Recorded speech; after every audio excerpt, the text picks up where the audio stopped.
Hello everyone, my name is Kera Beskin. I'm a 2018 UIC School of Public Health graduate, and I'm excited to tell you today about novel qualitative research insights.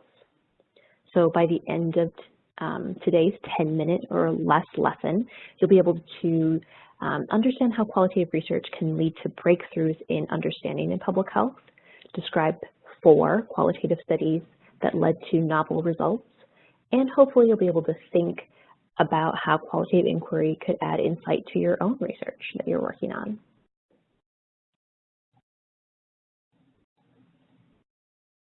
So my recommended resource is Rosie Haneke. She is the librarian in the Health Sciences Library for Public Health. If you haven't met her, she is fantastic. You can go with her with any research study you're working on, and she can help you narrow your focus and help you find research studies for whatever you're looking for.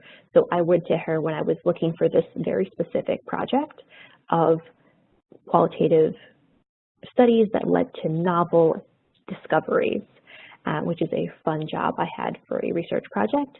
And she worked with me to create this PubMed search that was, no joke, like 10 lines long, that included, resulted in, led to, the creation of, development of, all of these different words to really narrow my search down. It was amazing.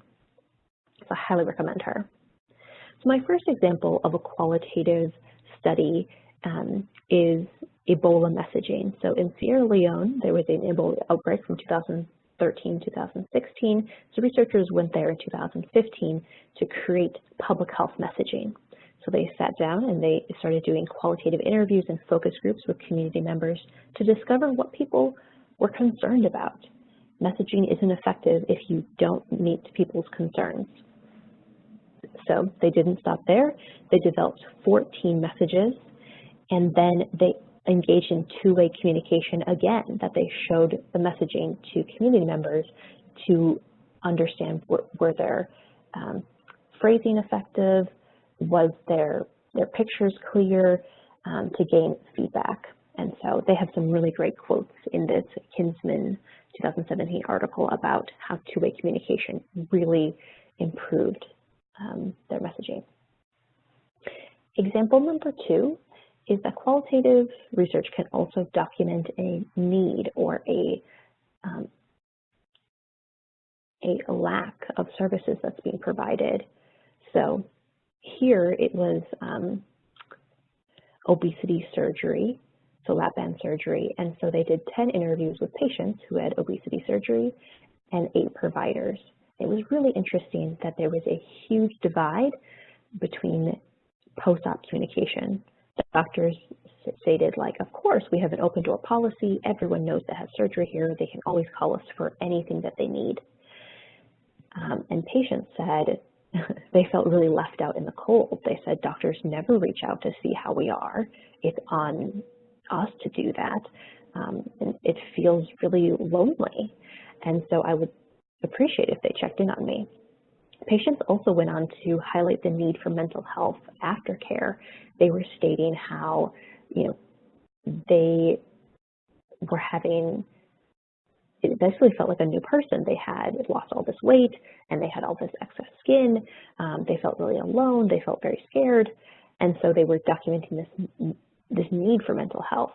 So example number 3 is a researcher in South Africa was talking with sex workers, and oftentimes I think this researcher had in mind that sex workers are really disenfranchised. However, she discovered that sex workers were really socially connected. They had a very strong network that they designed to keep each other safe, to check in on one another. And so she discovered actually that this social network could be leveraged to address community and social determinants of AIDS. And my last example that I'll leave with you today is a homegrown example. It's from UIC. This first researcher, Vita Henderson, you'll actually get to hear her lecture in one of these presentations. So I actually heard about this study because I worked with Dr. Kasky for a year, and also Dr. Rankin taught intermediate epidemiology, which I took with her. So it's really interesting. They were looking at postpartum women and how they wanted to access contraception. So they did 20 face-to-face and qualitative interviews, and women were very open to getting contraception right away postpartum.